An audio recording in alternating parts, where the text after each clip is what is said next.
Il sera question d'histoire. Française, Français, I have a dream. Je suis contre la peine de mort.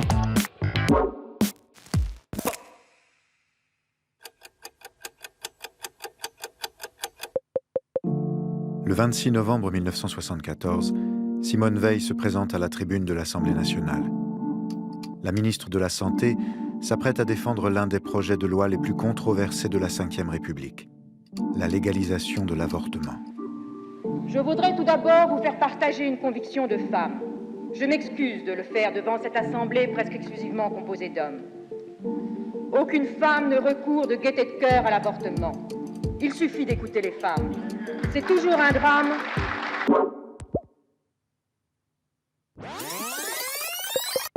En 1967, la loi Neuwirth autorise la contraception en France. Symbole de libération des femmes, la pilule permet de maîtriser enfin sa fécondité. Mais la loi tarde à être appliquée et la pilule demeure difficile d'accès, notamment pour les mineurs. La pilule, d'un côté, il paraît que c'est pas tellement bon. Pas confiance, quoi. Moi, je dis que c'est l'homme qui doit faire attention, puis c'est tout. L'interruption volontaire de grossesse est quant à elle toujours illégale et passible de prison. Alors chaque année, de nombreuses femmes bravent l'interdit et se tournent vers l'avortement clandestin, parfois au péril de leur vie. En 1970, bien décidées à faire évoluer les mentalités et à disposer de leur corps, les Françaises descendent dans la rue et se rassemblent au sein du mouvement de libération des femmes. Au cœur de leurs revendications, la libéralisation de la pilule et l'avortement, libre et gratuit. Un enfant si je veux, quand je veux. La révolution sexuelle est en marche. Mais l'opinion reste très divisée. Le 5 avril 1971, le Nouvel Observateur jette un pavé dans la mare avec le manifeste des 343 dans lequel des Françaises, célèbres et anonymes, défient les pouvoirs publics et déclarent s'être fait avorter.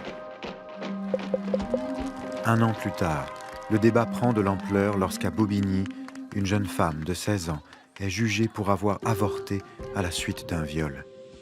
Défendue par l'avocate Gisèle Halimi, le procès connaît un immense retentissement médiatique et la jeune femme est relaxée. Le procès lui-même a marqué un pas irréversible. Il faudra encore attendre 2 ans pour que Simone Veil, encore inconnue des Français, ne fasse entrer le débat à l'Assemblée.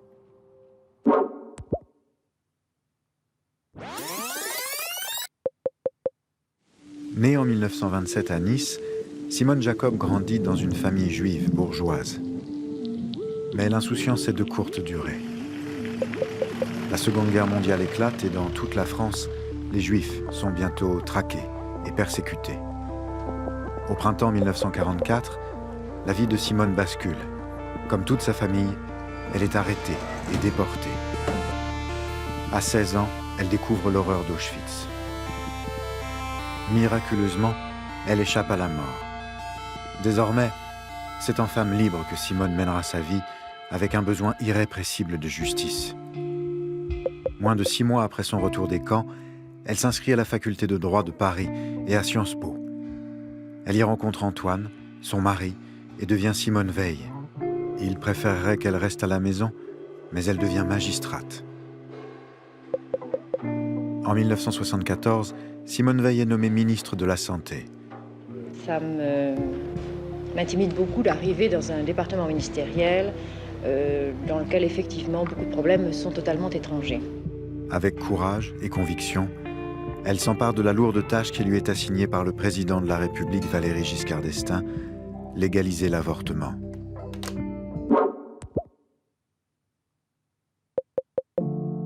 Combien sont-ils ceux qui se sont préoccupés d'aider ces femmes dans leur détresse? Combien sont-ils ceux qui, au-delà de ce qu'ils jugent comme une faute, ont su manifester aux jeunes mères célibataires la compréhension et l'appui moral dont elles avaient un si grand besoin? Dans l'hémicycle, le ton monte rapidement. Mais avec dignité, Simone Veil écoute ses adversaires et leurs raccourcis injurieux. On l'accuse notamment de vouloir jeter des embryons au four crématoire. Sans jamais hausser la voix, Simone Veil domine le débat. Dans la nuit du 29 novembre 1974, les députés adoptent la loi qui portera son nom. L'Assemblée nationale a adopté. Simone Veil a réussi.